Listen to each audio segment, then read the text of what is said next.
صباح الخير والتفاؤل والإيجابية وأهلا وسهلا بالجميع على قناتي على اليوتيوب. اليوم الفلوج راح يكون عبارة عن رحلة لحديقة حيوانات أم القوين، والمعروفة أيضا بحديقة كابر، واللي بتضم أكثر من 1200 حيوان مختلف، وأيضا بتضم حيوانات مهددة بالانقراض مثل النمر الأبيض والجاكور الأسود، وأيضا فيها ثالث أكبر سلحفاة في العالم واللي بيبلغ عمرها 132 عام.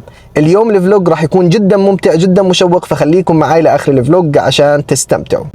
هاي زي ما انتم شايفين يا جماعة الحديقة تبعد عني 24 كيلو متر، يعني تقريبا بدنا ثلث ساعة بين ما نوصل، فخليكم معي للآخر عشان تستمتعوا بأحلى المفاجآت الموجودة بحديقة كابر أو حديقة حيوانات أم القوين.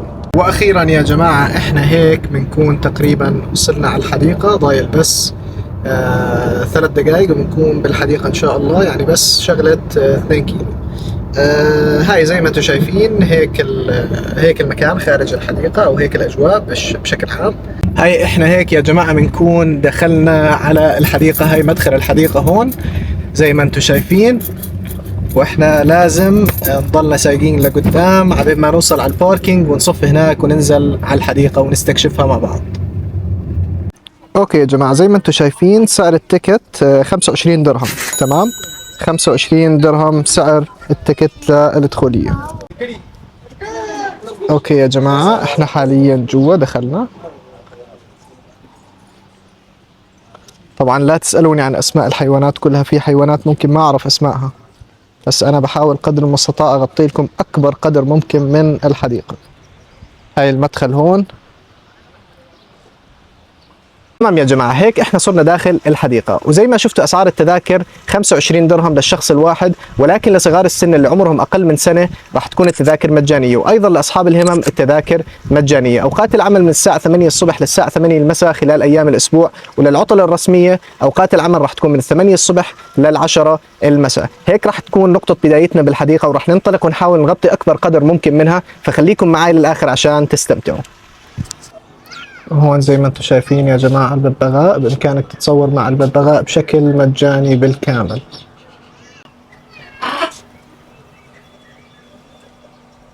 اوكي يا جماعة زي ما انتم شايفين بإمكانكم تتصوروا مع الببغاء بشكل مجاني. الببغاء واقف على راسي هلا، شوفوا كيف شكل الببغاء، سبحان الله جدا حلو. شوفوا الألوان تبعت الببغاء، عن جد شعور جدا حلو. بس شكل الببغاء ما بحكي لأنه إلى الآن ما سمعت ولا كلمة منه.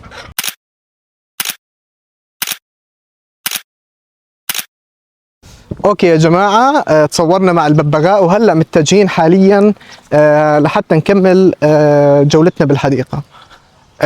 طبعا الافضل يعني شوف المكان بالنسبة لك راح يكون مألوف لما تيجي هون، فالافضل تبدأ من هذا الطريق وتمشي دغري او تمشي سيدة للاخر، وبعدين تلف شمال وبعدين ترجع رجوع، وبهيك راح تكون انت غطيت الحديقة لأي حدا محتار طبعا. فسهل انك تغطي الحديقة بالكامل، مش اشي صعب يعني.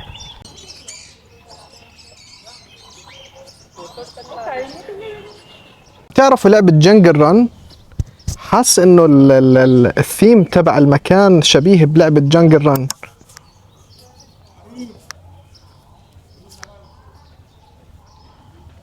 شوفوا كيف.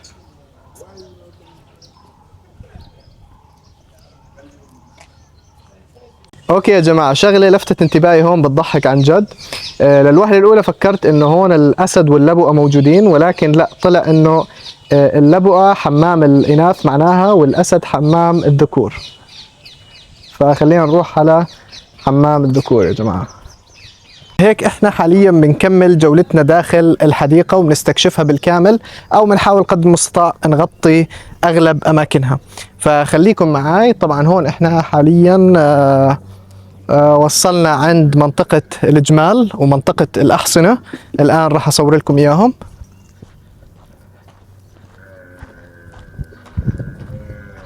هاي الجمل هون، لا عفوا هون الحصان وهناك الجمل، مختلف الألوان. Okay, for riding the camel it will cost me 10 dirhams, right?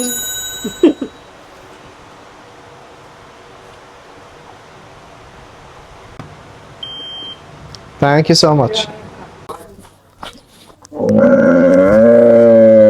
اوكي يا جماعة خلينا نجرب مع بعض ركبة الجمل.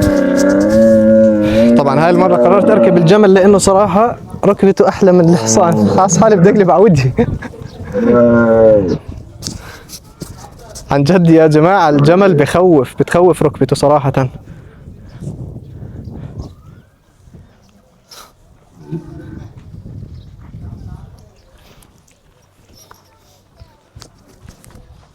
عن جد بتحس حالك فوق الغيوم.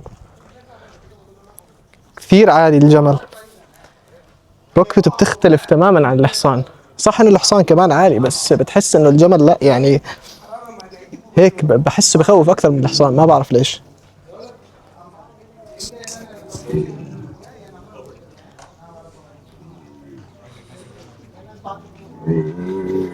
وهاي النزلة كمان اتوقع بتخوف. يا حبيبي. لا وبضل معلق كمان بالنزلة. Thank you so much brother, thank you so much man, sorry thank you man. طبعا زي ما انتم شايفين هون يا جماعة هذا الطريق اللي انا ماشي فيه، على اليمين موجود الغزال، وعلى اليسار موجود الخروف او الماعز. تمام، فانت بتمشي هون في الطريق هذا وبتتفرج يمين ويسار وبتشوف الحيوانات حواليك. هون عندنا كمان مجموعة من الخراف، وهون في عندنا الغزال. عن جد الله يكون بعون الحيوانات، ما بعرف كيف يتحملوا هالجو صراحة، الله يكون بعونهم. وهون عندنا غزال بس نوع ثاني، اتوقع هذا بسموه الضبي صح. وهون عندنا العصابة بالكامل قاعدين هناك في الزاوية. وهون زي ما انتم شايفين يا جماعة الطاووس، بس شكله اليوم زعلان، حدا مزعله ومش راضي يفرد ريشه. مين مزعله فيكم يا جماعة؟ يعترف. طبعا زي ما انتم شايفين هون يا جماعة النعام، المفروض هدول نعام صح اذا انا مش غلطان. هاي يا جماعة شوفوا النعام.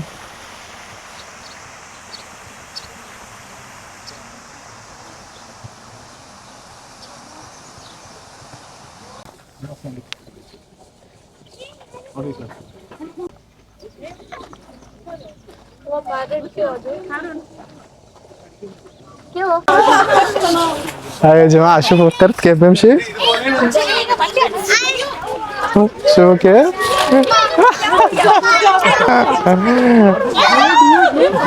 شوفوا يا جماعة كيف القرد بيمشي.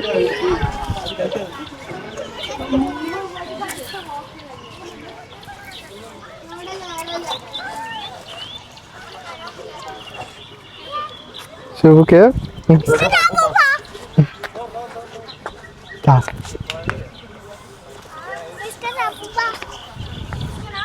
ليه؟ زعلان. He's sad, why?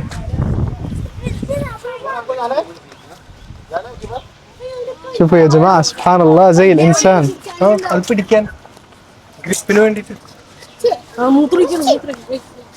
خلاص زعل. ها؟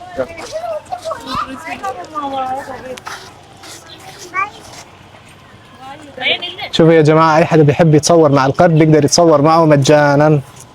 طبعا سبحان الله حركات القرد زي الإنسان بالضبط.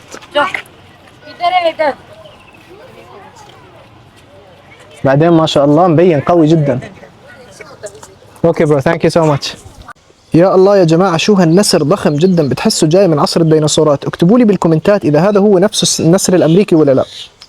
اوكي يا جماعة زي ما انتم شايفين هون بإمكانك تدخل لو اشتريت أي تذكرة، سواء كانت تذكرة ركوب الجمل، تذكرة ركوب الحصان، بإمكانك تدخل لهذا المكان وتتصور مع الطيور.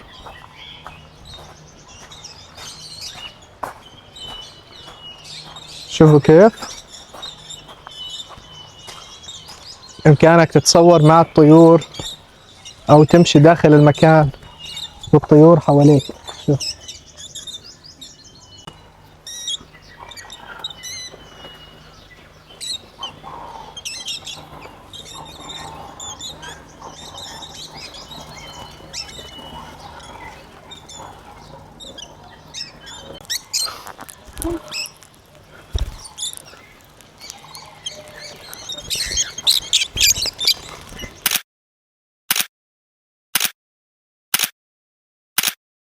اي حدا حاب يطعم الزرافه بامكانك تطعمي الزرافه هون زي ما انتم شايفين. هي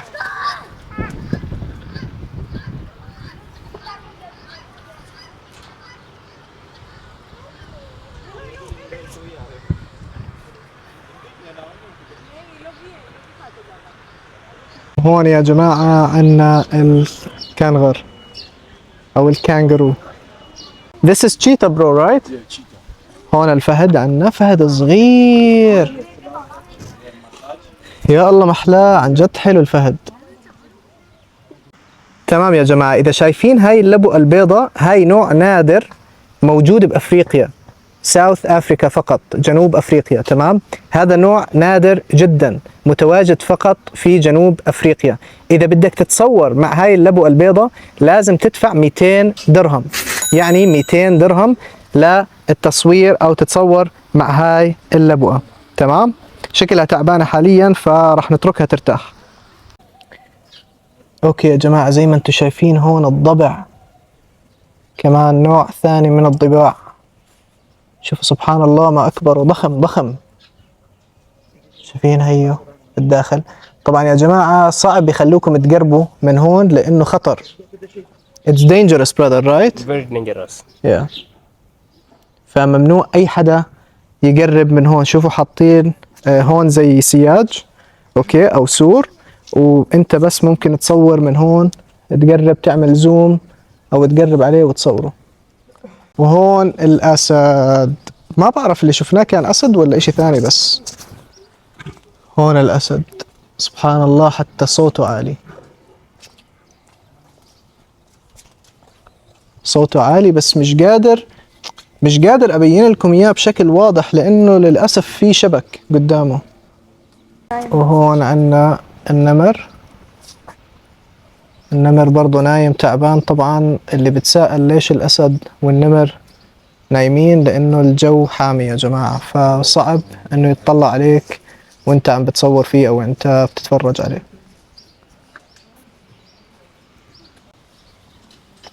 سبحان الله حجمه جدا ضخم النمر.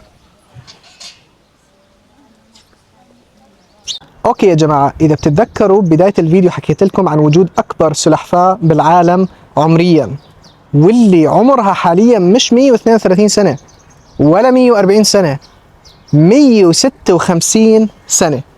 واللي هي اي وحدة؟ هاي اللي على الطرف شايفينها؟ هاي عمرها 156 سنة. ثالث اكبر سلحفاة بالعالم، عفوا مش اكبر سلحفاة، ثالث اكبر سلحفاة بالعالم. هيها على اليمين على الطرف. تمام يا جماعة، هيك بتكون خلصت جولتنا داخل حديقة حيوانات أم القوين. لو فعلا عجبتكم الجولة يا ريت ما تنسوا تدعموني عن طريق الإعجاب والتعليق والاشتراك وتفعيل زر الجرس لحتى يوصلكم كل جديد. سلامات، وبنشوفكم بالفلوجات الجاية.